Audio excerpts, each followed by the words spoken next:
በተለይ የአማራና የኦሮሞን ህዝቦች መጥቀስ ካለብኝ ሁለቱ በጣም ሰፋፊ ህዝቦች ናቸው። ሁሉም የኢትዮጵያ ህዝቦች ሚና አላቸው። ግን በሁለቱ ህዝቦች መካከል ውጥረት እንዲነግስ የሚፈልጉ ኃይሎች ምክንያታቸው በሁለቱ መካከል የሚፈጠረውን ግጭት፣ ውጥረት አጠቃላይ የኢትዮጵያን ሁኔታ ሸክ ለማድረግ ትልቅ አውድ ስለሚፈጥር እዚህ ላይ ሲረባረቡ እናያለን። እኛ ደግሞ ይሄን በፍጹም መፍቀድ የለብንም። ይሄ እንዳይሆንና ይበልጡን የጎለበተ ግንኙነት በህዝቦች መካከል ሰፍኖ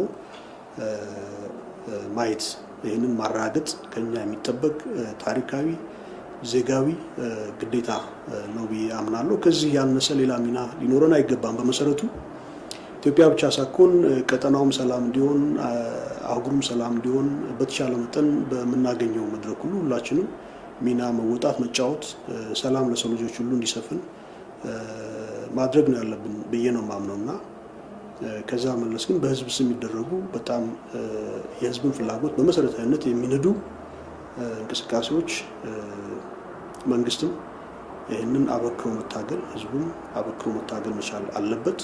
ይህን ስናደርግ ብቻ ነው የምንፈልገው ሰላም፣ ልማት የሚመጣው ተጠናክሮ የሚቀጥለው ብዬ አምናለሁ። ለዚሁ አስተዋጽኦ እንድንወጣ ነው። አመሰግናለሁ።